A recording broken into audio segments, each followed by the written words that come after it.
Right. మూసి సుందరీకరణ. ఒకప్పుడు మూసి పేరెత్తితే కంపు అన్న పదం టక్కున గుర్తొచ్చేది. కానీ ఇప్పుడు మూసి చుట్టూ మొత్తం తెలంగాణ రాజకీయమే తిరుగుతోంది. ఇంతలా హాట్ టాపిక్ గా మారిపోయింది మూసి.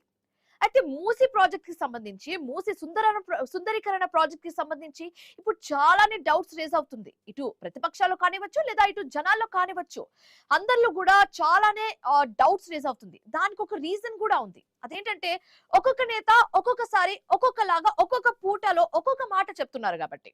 అది అసెంబ్లీలో కావచ్చు, మీడియా పాయింట్ కావచ్చు, లేదా వాళ్ళు సపరేట్ గా పెట్టుకున్న ప్రెస్ మీట్ లో కానివచ్చు. ఒక్కొక్కరు ఒక్కొక్క మాట చెప్తున్నారు. So people are getting confused. అటు నేతలు, ప్రతిపక్ష నేతలతో పాటు ఇటు ప్రజలు కూడా కన్ఫ్యూజ్ అవుతున్నారు. అసలు ఎక్కడ మొదలు పెట్టాలనుకుంటున్నారు, ఎక్కడ ఎండ్ చేయాలనుకుంటున్నారు, ఎక్కడ జరుగుతుంది ఈ సుందరీకరణ అన్న ఒక క్వశ్చన్ కూడా రేజ్ అవుతుంది. సో చాలానే క్వశ్చన్స్ ఉన్నాయి, చాలానే పాయింట్స్ ఉంది. We need to focus on that. So first of all అయితే మనం ఫస్ట్ క్వశ్చన్ మీద అయితే వెళ్దాం. సో ఏంటి మూసి ఎంత మంది బతుకులను ముంచబోతుంది?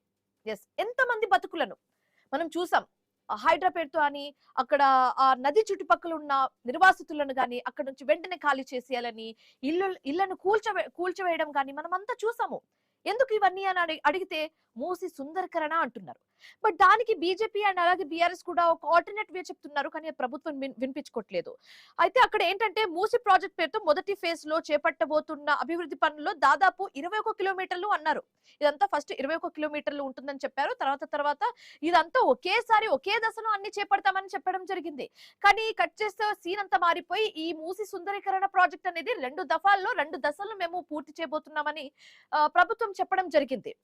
అయితే ఫస్ట్ 21 కిలోమీటర్స్, లేటర్ 50 కిలోమీటర్స్ అని మాట మార్చడం, లేకపోతే అప్గ్రేడేషన్, ఒక్కొక్క నేత వచ్చి ఒక్కొక్క మాట చెప్తుంటే people are getting confused. And second point వచ్చేసి ఏళ్లుగా ఉంటున్న వారి పరిస్థితి ఏంటి? ఈ మూసి సుందరీకరణ ప్రాజెక్ట్ అనేది ఇప్పుడు ఈ ప్రభుత్వం రావడంతోనే స్టార్ట్ అయింది. బట్ ఇది వరకు అక్కడ ఉంటున్న జనాల పరిస్థితి ఏంటి? ఇప్పుడు వరకు ఇన్ని సంవత్సరాల నుంచి, అంటే ఇల్లు కట్టడం అనేది ఎంత కష్టమైన పని. మనం ఈ సామెత వినే ఉంటాము, ఇల్లు కట్టి చూడు పెళ్లి చేసి చూడు అని. అంటే అంత కఠినమైన పని అది. అప్పటికి అక్కడ ఉన్న నిర్వాసితులు కష్టపడి ఇటుక పేర్చి రూపాయి కూడబెట్టి ఇల్లు కడితే ఆ ఇల్లుని ఇప్పుడు కూల్చివేసేస్తుంటే ఆ బాధ ఎలా ఉంటుందో అక్కడ నిర్వాసితులకు మాత్రమే తెలుసు. కానీ ఇవేవి పట్టించుకోకుండా మూసి సుందరీకరణ అనేది ఇంపార్టెంట్. ఎవరి కోసం చేస్తున్నారు ఇది అని బాధితులు అడుగుతున్నారు. ఎవరి కోసం? ప్రభుత్వం ఏర్పడింది ప్రజలను చూసుకోవడానికి, ప్రజల బాగోగులను చూసుకోవడానికి. అలాంటి ప్రభుత్వమే ఇప్పుడు ప్రాజెక్ట్ పేరుతో ఇళ్లను కూల్చేస్తుంటే ఎంత బాధగా ఉంటుందన్న విషయాన్ని కూడా ప్రజలు అడుగుతున్నారు. Next moving to third point ఏంటంటే బాధితులంతా సామాన్లు సర్దుకోవాల్సిందేనా? అంటే ఈ నోటిఫికేషన్, ఈ గెజెట్ రాగానే వెంటనే అంత సర్దుకొని ఇంకా బయటకు వచ్చేయడమేనా? వేరే ఆల్టర్నేట్ వే గానీ దానికి ఆల్టర్నేట్ వే ముందు చెప్పి ఆ వే నిర్వాసితులకు వేరే ఏ చోటైనా ఇప్పించడమో, లేకపోతే ఆల్టర్నేట్ వే చెప్పిన తర్వాత అక్కడ నుంచి కదలమని చెప్పడమో, ఇల్లు కూల్చడం అనేది ఒక పాయింట్ అని జనాలు అంటున్నారు. దీనికి సంబంధించి ప్రతిపక్షాలు కూడా ఒక ఆల్టర్నేట్ వే ఉందని చెప్తున్నారు. But still government is not focusing on that point. వాళ్ళు వెంటనే కూల్చివేసేస్తున్నారు. అండ్ దెన్ ఫోర్త్ పాయింట్ వచ్చేసి పరిహారంతో సర్దుకుపోతారా అంటే నష్టపరిహారం ఇస్తామని చెప్తున్నారు, ప్లాట్ కు ప్లాట్ ఇస్తామని చెప్తున్నారు, ఇంటికి ఇల్లు ఇస్తా అని చెప్తున్నారు. తెలంగాణ ప్రభుత్వానికి అది సాధ్యం అవుతుందా? మనకు తెలుసు బడ్జెట్ ఎంత కష్టమో. లైక్ ఏ సంక్షేమ పథకానికైనా ఇప్పుడు మనం డబ్బులు సమకూర్చాల్సిందే. ప్రధానంగా కాంగ్రెస్ ప్రభుత్వం ఏం చెప్తుంది? గత ప్రభుత్వం అంటే బీఆర్ఎస్ ప్రభుత్వం చాలా బాకీ చేసి వెళ్ళింది, సో మేము అది పూడ్చి పెడుతున్నాము. అలాంటి ప్రభుత్వానికి ఇప్పుడు భూ నిర్వాసితులకి గాని, ఇప్పుడు ఈ బాధితులు గాని ఎక్కడ ఈ పూడ్చడం అనేది, వాళ్ళకి వేరే చోట ఇల్లు ఎలా ఇస్తారు, భూమి ఎలా ఇస్తారు, ఎలా అకామిడేషన్ చేస్తారన్న క్వశ్చన్ కూడా రేజ్ అవుతుంది. స్వయం జనాలే అడుగుతున్నారు, ప్రజలే అడుగుతున్నారు. సంక్షేమ పథకాలకి మీ దగ్గర డబ్బులు లేనప్పుడు మాకు ఇల్లు ఎక్కడ కొనిస్తారయ్యా అని ఒక క్వశ్చన్ అడుగుతున్నారు. అండ్ దెన్ ఫిఫ్త్ పాయింట్ వచ్చేసి మూసి సుందరీకరణ ఎవరి కోసం, ఎవరి కోసం చేస్తున్నారు? ఎవరైతే ఈ ఇల్లు కూలగొడుతున్నారో, బిల్డింగ్స్ కూలగొడుతున్నారో ఆ అధికారులని జనాలు ఒక్కటే భావోద్వేగంగా ఒక్కటే క్వశ్చన్ అడుగుతున్నారు.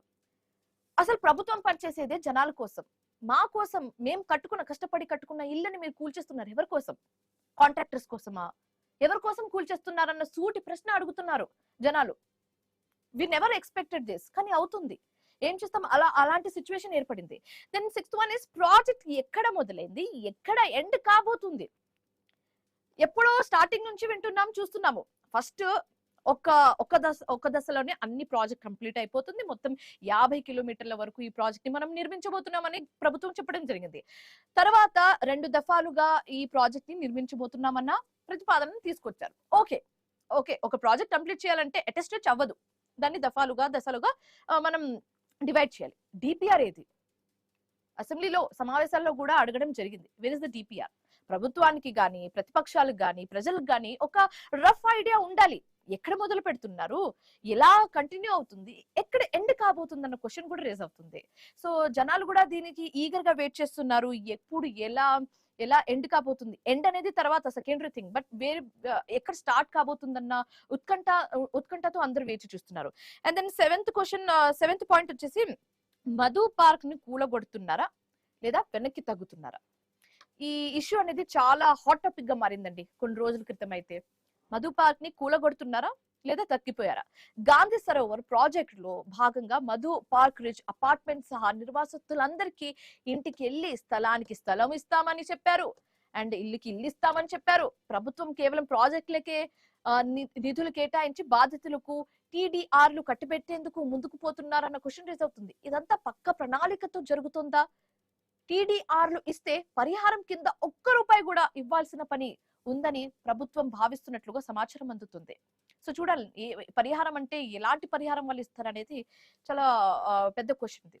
And then moving on, 8th point వచ్చేసి, గాంధీ సరోవర్ ప్రాజెక్ట్ ఎక్కడ పోయింది? మేము ఈ ప్రాజెక్ట్ గాంధీ సరోవర్ నుంచి మేము మొదలు పెడతామని ప్రభుత్వం చెప్పింది. దీనికి గాంధీ ప్రభుత్వం తీసుకునే భూములు మరింత విలువైనది కాబట్టి టీడీఆర్లు ఇస్తే వారికి తీరని నష్టం కలుగుతుందని భావిస్తున్నారు. ప్రభుత్వం ఇచ్చే టీడీఆర్లు బయట మార్కెట్ లో సగం ధరకు కూడా అమ్ముడు కాని పరిస్థితి ఉంది. దీంతో ఏళ్ల తరబడి పైసా కూడబెట్టి ఇల్లు కట్టుకున్న పేద మధ్య తరగతి ప్రజలు రోడ్డున పడ్డే పరిస్థితి తప్పదా? లోన్లకు ఈఎంఐలు కట్టుకోలేక టీడీఆర్లకు సరైన ధర రాక ఇబ్బందులు పడాల్సిందేనా జనాలు? ఇప్పుడు మాత్రం ప్రభుత్వం మరో ఆలోచన చేస్తున్నట్లుగా కనిపిస్తుంది. 2 ఆప్షన్స్ ఉన్నాయి ప్రజల దగ్గర, కానీ ఆ 2 ఆప్షన్స్ కూడా వాళ్ళకి ఫుల్ఫిల్ అవ్వట్లేదు. అంటే అలాగే 9th పాయింట్ ఏంటంటే, గాంధీ సరోవర్ దగ్గర నుంచి ఈ ప్రాజెక్ట్ ని మొదలు పెడతామని చెప్పారు, కానీ అది ఇప్పుడు ది మేడ్ ఇట్ అసైడ్, అది పక్కకి వెళ్ళిపోయింది. ఇప్పుడు శివాలయం శివాలయం నుంచి మేము ఈ ప్రాజెక్ట్ ని మొదలు పెడుతున్నామని చెప్పడం జరిగింది. శివాలయం ఎలా ముందుకు వచ్చింది ఇప్పుడు అన్న క్వశ్చన్ రేజ్ అవుతుంది. గాంధీ సరోవర్ ప్రాజెక్ట్ అన్న ప్రభుత్వం సడన్ గా మంచిరేవుల శివాలయాన్ని తెరపైకి ఎందుకు తీసుకొచ్చింది? గాంధీ విగ్రహం బదులుగా ఆలయం పనులు ఎందుకు మొదలు పెట్టారు? గాంధీజీ వారసులు సైతం ఆ ప్రాజెక్ట్ ని తప్పు పట్టడమే ఇందుకు మెయిన్ రీజనా? ఢిల్లీకి సైతం ఆ వేడి తగిలింది కాబట్టి మెయిన్ రీజనా? ఇది మరో చర్చగా దారితీసింది. అండ్ జనాన్ని బతుకుతో నెక్స్ట్ 10th పాయింట్ వచ్చేసి, జనాన్ని భక్తితో కొట్టడమేనా ప్రభుత్వం చూస్తుంది? అయితే బేసికలీ ఏంటంటే, గాంధీ సరోవర్ ప్రాజెక్ట్ ను ముందు వ్యతిరేకించారు గాంధీ మునిమనువడు. ఎస్, దీంతో సోషల్ మీడియాలో తీవ్రమైన విమర్శలు వచ్చాయి, మిక్స్డ్ ఇమోషన్స్ వచ్చాయి, మిక్స్డ్ కామెంట్స్ వచ్చాయి. ప్రభుత్వానికి నెటిజన్లు పెద్ద ఎత్తున చులకరంటించారు. ఈ నిరసనలతో ప్రభుత్వం రూట్ మార్చి శివాలయం టాపిక్ తీసుకొచ్చిందని కూడా అందరూ భావిస్తున్నారు. సో చూద్దాం, ఇలాంటి పాయింట్స్ చాలానే ఉన్నాయి, చాలానే డీకోడ్ చేయాల్సిన పాయింట్స్ ఉన్నాయి. But before that, prime time debate లో ఓ స్మాల్ వెల్కమ్ బ్యాక్. సో మూసి సుందరీకరణకు సంబంధించి మనం డిస్కస్ చేస్తున్నాము. అసలు మూసిపై సర్కార్ కు పట్టుందా లేదన్న డౌట్ రేజ్ అవుతుంది. ఎందుకంటే ఫస్ట్ ఒక దశ అన్నారు, కానీ తర్వాత 2 దశల్లో అన్నారు. 2 దశల్లో మేము ఈ ప్రాజెక్ట్ కంప్లీట్ చేయబోతున్నాము అని చెప్పారు. 3rd పాయింట్ ఏంటంటే, డిపిఆర్ రెడీ అవ్వలేదని చెప్పారు. ఎస్, ప్రభుత్వమే డిపిఆర్ ఇంకా రెడీ అవ్వలేదు, సిద్ధం అవ్వలేదు, రెడీ అయ్యాక మేమే చూపిస్తాం, మేమే విడుదల చేస్తామని చెప్పారు. కానీ కట్ చేస్తే అసెంబ్లీ సమావేశాల్లో మాత్రం డిపిఆర్ రెడీ అయి ఉందని చెప్తున్నారు. సో ఇవన్నీ చూస్తుంటే, ఇవన్నీ కన్సిడర్ చేస్తుంటే, అటు ప్రతిపక్షాలతో పాటు ఇటు జనాలు కూడా చాలా కన్ఫ్యూజన్ లో ఉన్నారు. అసలు ఏంటి, ఒక్కొక్క నేత ఒక్కొక్క మాట, ఒక్కొక్క పూట ఒక్కొక్క మాట చెప్తున్నారన్న కన్ఫ్యూజన్ కి వచ్చేసారు. And then next one, MLA Sabitha Indra Reddy ఈ సిచ్యువేషన్ లో, ఈ ఎపిసోడ్ లో ఎంటర్ అవ్వడానికి రీజన్ ఏంటో మనం ట్రాక్ చేద్దాం. ఎమ్మెల్యే సబితా ఎన్జిటికి ఎందుకు పిటిషన్ వేశారు, ఎందుకు అక్కడికి వెళ్లి పిటిషన్ వేశారు? ఇప్పుడు మూసి సుందరీకరణ ప్రాజెక్ట్ కోర్టు మెట్లెక్కింది. మూసిలో వేళ్ల ఏళ్ల నుంచి ఉన్న జీవరాశులకు ప్రాణ నష్టం జరిగే ప్రమాదం ఉందంటూ ఎన్జిటిలో పిటిషన్ వేశారు. అయితే ఈ పిటిషన్ వేశారని తెలిసిన కాంగ్రెస్ ప్రభుత్వానికి వెంటనే సీఎం రేవంత్ రెడ్డి దీనికి సంబంధించి అండ్ అలాగే ప్రతిపక్షానికి సంబంధించి కొన్ని హాట్ కమెంట్స్ పాస్ చేయడం జరిగింది. సీఎం రేవంత్ రెడ్డి ఏం మాట్లాడారో ఒకసారి ట్రాక్ చూద్దాం. ఒక అక్క ఈ ప్రాంతం నుంచి 45 సంవత్సరాల కుటుంబం 100% రాజకీయ ప్రయోజనం పొందిండ్రు, అన్ని పదవులు అనుభవించారు. ఈ ప్రజలు ఇవ్వందే లేదా అక్కకు. ఇవాళ అక్క కొడుకు నేషనల్ గ్రీన్ ట్రిబ్యునల్లో ఈ పనిని ఆపమని కేసేసిండు. ఆ అక్క మనసు ఎట్లొప్పుకున్నదో వాళ్ళ కొడుకును ఇట్లాంటి తప్పుడు కేసులను నేషనల్ గ్రీన్ ట్రిబ్యునల్లో వేయించడానికని నేను అడుగుతున్నా. ఆ అక్కకి ప్రాంత ప్రజలు ఓట్లు వేయలేదా? వాళ్ళ కుటుంబాన్ని ఆశీర్వదించలేదా? ఈ రోజు ఈ రాష్ట్రంలో ఈ దేశంలో ఆ అక్కకు గుర్తింపు వచ్చింది, ఆ కుటుంబానికి గుర్తింపు వచ్చింది. ఇవాళ ప్రజాప్రతినిధులుగా మంత్రులుగా పదవులు అనుభవించిండ్రంటే ఈ ప్రాంత ప్రజల ఆశీర్వాదం లేదా? ఈ ప్రాంత ప్రజల ఆకాంక్షలకు వ్యతిరేకంగా ఈ ప్రాంత అభివృద్ధిని అడ్డుకోవడానికి నీ కన్న కొడుకే ఎన్జిటిలో కేసేస్తుంటే ప్రజాప్రతినిధిగా మీరు కొనసాగడానికి అర్హత ఉందా అని చెప్పి నేను ఆ అక్కని సందర్భంగా అడగదలుచుకున్నా. అందుకే ఈ వేదిక మీద నుంచి అక్కగారికి సవినయంగా విజ్ఞప్తి చేస్తున్నా. ఈ ప్రాజెక్టును అడ్డుకోవడానికి నీ పుత్రరత్నం వేసిన ఎన్జిటి కేసును తక్షణమే ఉపసంహరించుకోండి, లేకపోతే ఈ ప్రాంత ప్రజలు మీ కుటుంబాన్ని సామాజిక బహిష్కరణ చేసే పరిస్థితి వస్తుంది.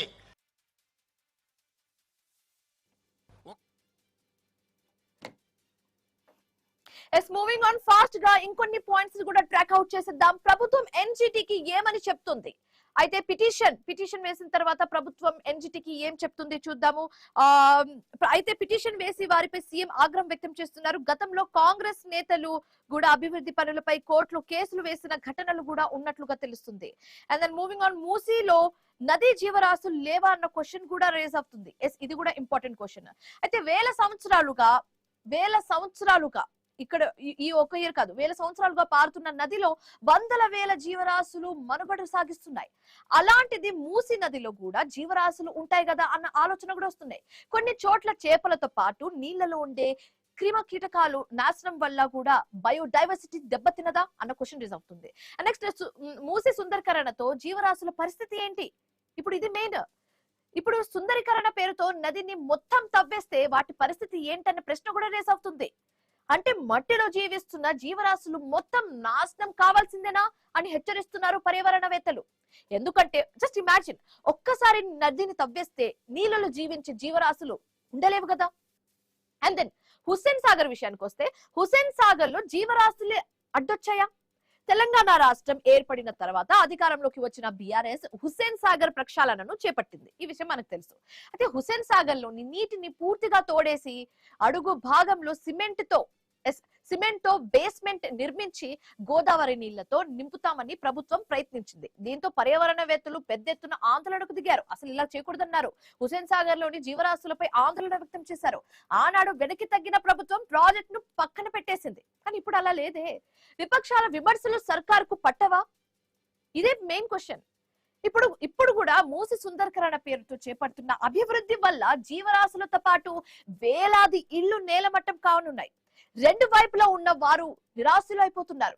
అందుకే విపక్షాలతో పాటు ప్రజా సంఘాలు ప్రభుత్వ తీరుపై తీవ్రంగా ఆగ్రహం వ్యక్తం చేస్తున్నాయి. అయినా కూడా ప్రభుత్వం ముందుకే వెళ్తుంది. అండ్ అలాగే పర్యావరణవేత్తల ఆందోళన లెక్కలేదా?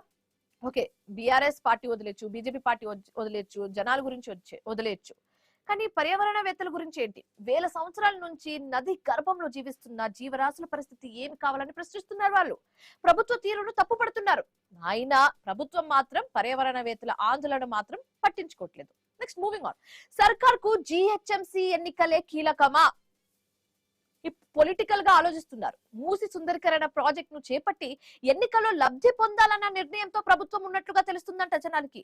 అయితే మూసి కంపును తొలగిస్తామని ప్రచారం చేసుకుంటుంది. ఎందుకంటే మూసి పరిసరాల్లో ఉన్న వారికి మేలు చేస్తున్నామని, వారి ఓట్లు దండుకోవాలని చూస్తుందన్న ఆరోపణలు వస్తున్నాయి. సో అన్ని పాయింట్స్ ని మనం డీకోడ్ చేసాము, దాని గురించి మనం మాట్లాడుకున్నాము, అనలైజ్ చేసుకున్నాము. కానీ దీనికి సంబంధించి ఇప్పుడు ప్రభుత్వం ఎలాంటి చర్యలు తీసుకుంటుందో అనేది మాత్రం మనం వేచి చూడాలి. సో రైట్, ఇదే అంశానికి సంబంధించి ప్రస్తుతం మనతో పాటు మాట్లాడడానికి జాయిన్ అవుతున్నారు సీనియర్ అడ్వకేట్ రామారావు గారు. So good evening sir. మనం చూస్తున్నాము మూసీ నది ప్రక్షాళన, మూసీ నది సుందరీకరణ ప్రాజెక్ట్ కు సంబంధించి మిక్స్డ్ మిక్స్డ్ కమెంట్స్ మనం వింటున్నాం. ఓవైపు విపక్షాలు కమెంట్స్ వింటున్నాం, ఇంకోవైపు ప్రజల వర్షన్ వింటున్నాం. So what do you think, Musi సుందరకరణ అనేది బూన్ ఆర్ బేనా అని అడిగితే ఏం చెప్తారు సార్ మీరు?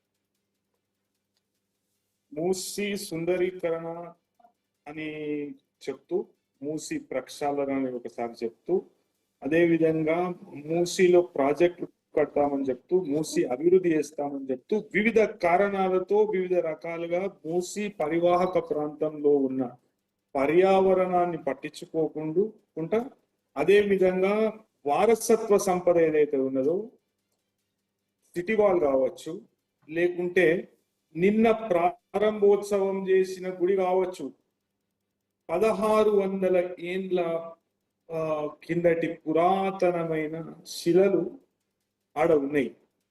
ఏ విధంగానైతే గతంలో కంచ గచ్చి బౌలిలో, ఏ విధంగానైతే గతంలో మను విశ్వవిద్యాలయం చుట్టూ ఉన్న మన వాటర్ బాడీస్ కావచ్చు, లేకుంటే చిన్న చిన్న పాండ్స్ కానీ, లేక్స్ కానీ, డ్రింకింగ్ వాటర్ కావచ్చు, పోర్టబుల్ వాటర్ కావచ్చు, పూర్తి శాతం పారిశుద్ధ్యం అనేది లోపించింది. అదే విధంగా మొత్తం ఆల్కలైన్ కంటెంట్స్, విషపూరితమైన రసాయనాలతో పూర్తి స్థాయిలో నిండిపోయింది. ఏ విధంగానైతే గతంలో మన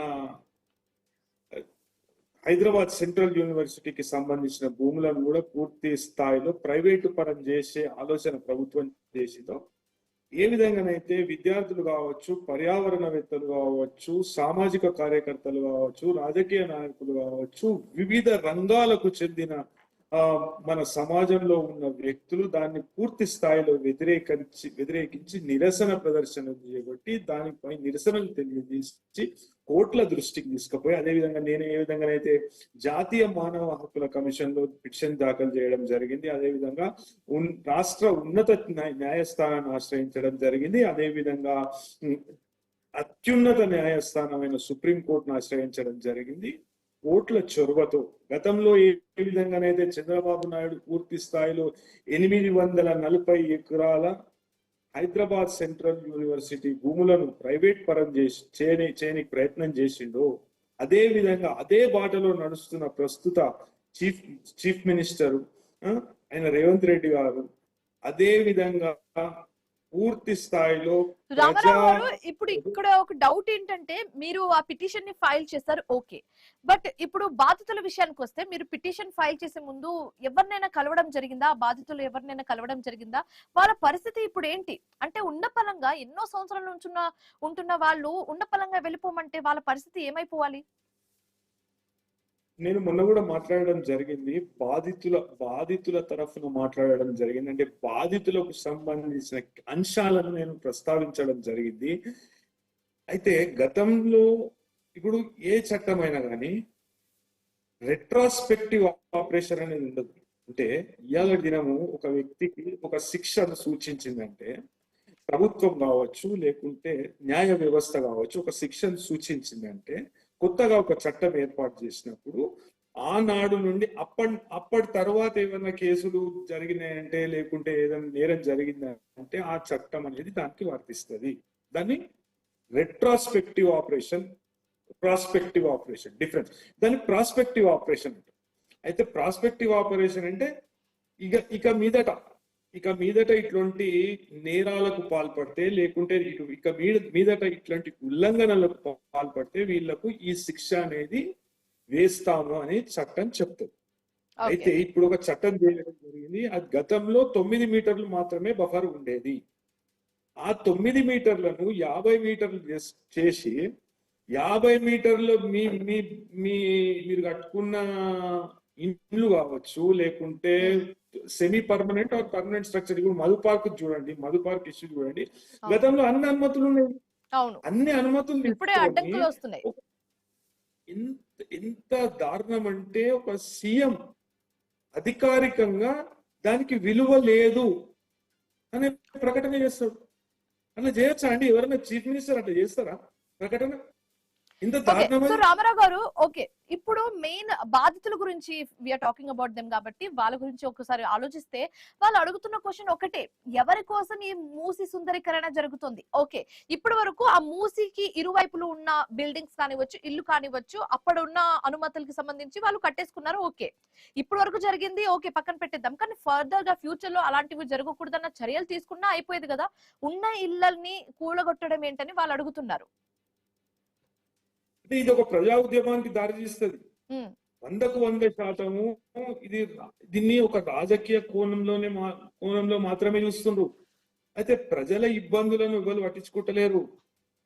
మూసి పరివాహక ప్రాంతాల్లో అంటే ఏక్సాల్ పట్ట ఉంటుండే, లేకుంటే శిఖం పట్టలు ఉంటుండే. అప్పట్లో ఉంటుండే కదా, శిఖం పట్టలు కావచ్చు, ఏక్సాల్ పట్టలు కావచ్చు, లేకుంటే దోసాల పట్టలు కావచ్చు ఉంటున్నప్పుడు అది వారసత్వంగా వాళ్ళకి సంక్రమించింది. గదే ఉంటది వాళ్ళకి ఆస్తి. వాళ్లకు ప్రత్యామ్నాయం కల్పించాలి. ప్రత్యామ్నాయం కలిపి ఏ విధంగానైతే ఆ గతంలో ఉప్పల్ బగాయత్లో లేకుంటే పిల్లి కుంటలో ఏ విధంగానైతే డబుల్ బెడ్రూమ్ వాళ్ళు కూడా మూసి నిర్వాసితులే కదా. పిల్లి కుంటలో వెళ్ళడం చూడండి, వెళ్ళి ప్రభుత్వ అధికారులు కావచ్చు, లేకుంటే సీఎం కావచ్చు, లేకుంటే రెవెన్యూ శాఖ మంత్రి కావచ్చు, మీరు వెళ్ళండి, ప్రజాప్రతినిధులు కావచ్చు, మీరు వెళ్ళండి, పిల్లి కుంటలో ఏ విధంగానైతే చేసిందో ప్రత్యామ్నాయం ఏర్పాటు చేసి దాని తర్వాత భూసేకరణ చేసి అందరు ఆమోదయోగ్యమైన భూసేకరణ ఎందుకు చేస్తురండి?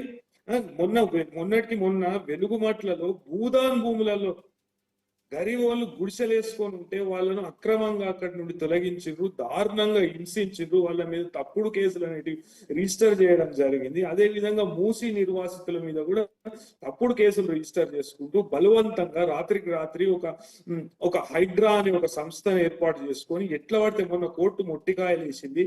అదే విధంగా గతంలో కూడా కోర్టు ఎన్నిసార్లు చెప్పినా అధికారుల తీరు మారతలేదు. ఇది రాక్షస రాజ్యం అవుతుంది రోజు రోజుకి. అయితే దాచుకొని ఇవాళ నేను జాతీయ మానవ హక్కుల కమిషన్ ను మూసి విషయంలో ఆశ్రయించడం జరిగింది.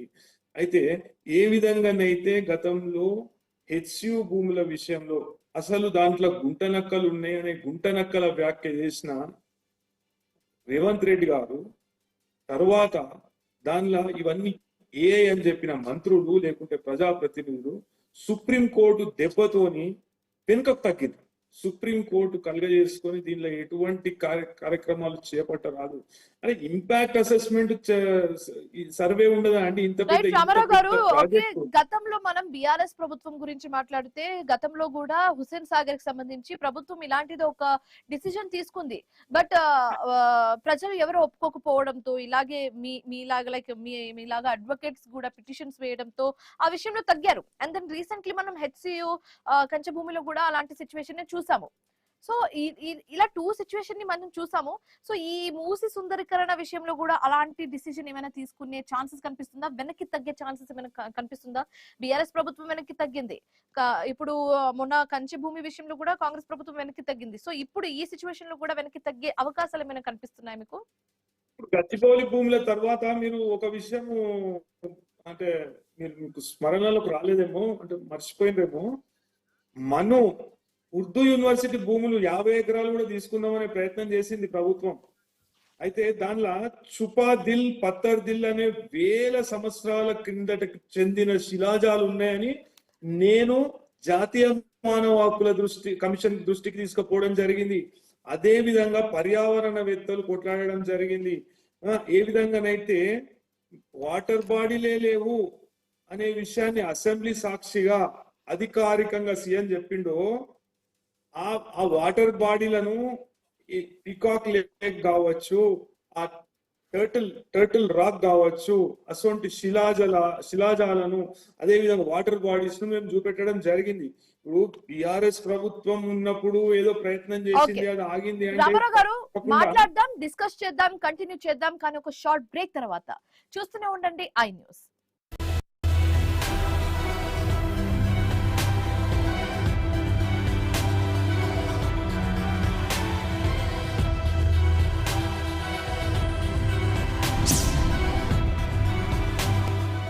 టాయిలెట్ ఎక్కడ? పుట్టింది. టాయిలెట్ శుభ్రంగా లేదా? న్యూ జాబ్, న్యూ వైఫ్, శుభ్రంగా ఉంచడం ఎలా? హార్పిక్ సబ్స్క్రిప్షన్ తీసుకో. ఇది ప్రతి ఫ్లష్ తో 1 నెల పాటు టాయిలెట్ ని శుభ్రంగా ఉంచుతుంది. Harpic flush battery easy toilet cleaning యొక్క సబ్స్క్రిప్షన్.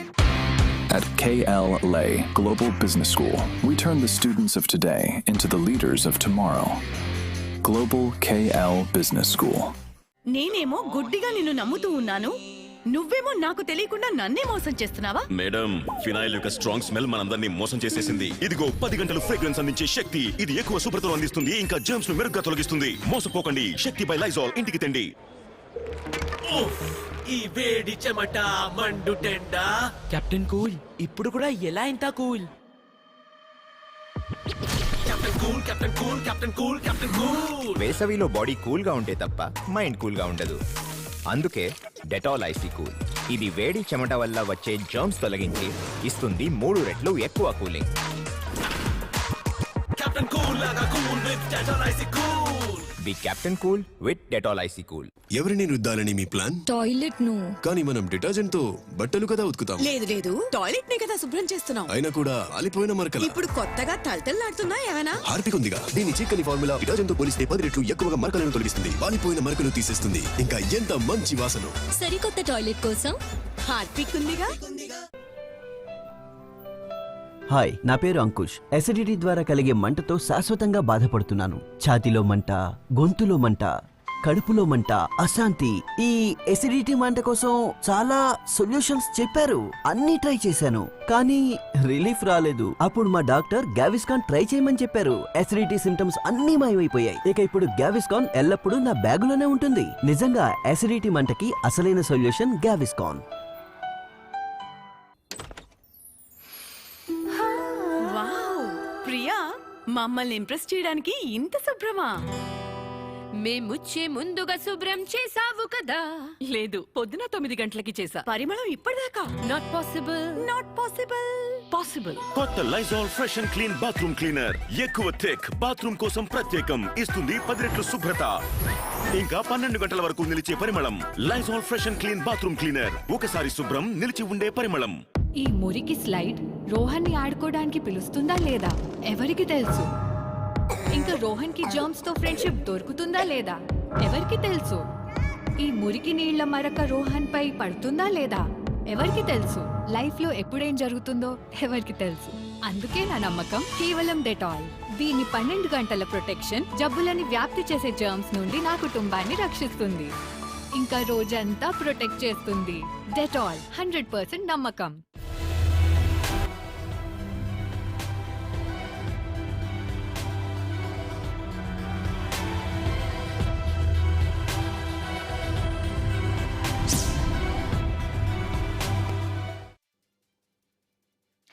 Welcome back.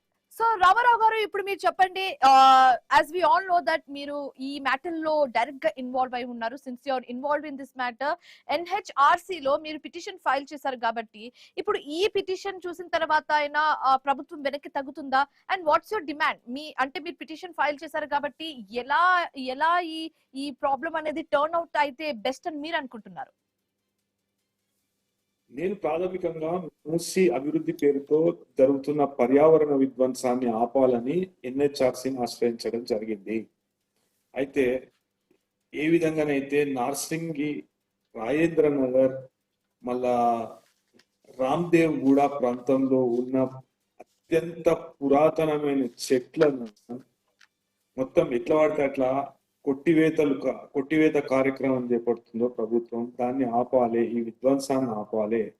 అయితే మూసీకి గతంలో 1908లో ఒక భయంకరమైన వరద అనేది రావడం జరిగింది. అది మనం చరిత్రలో చదువుకున్నాం.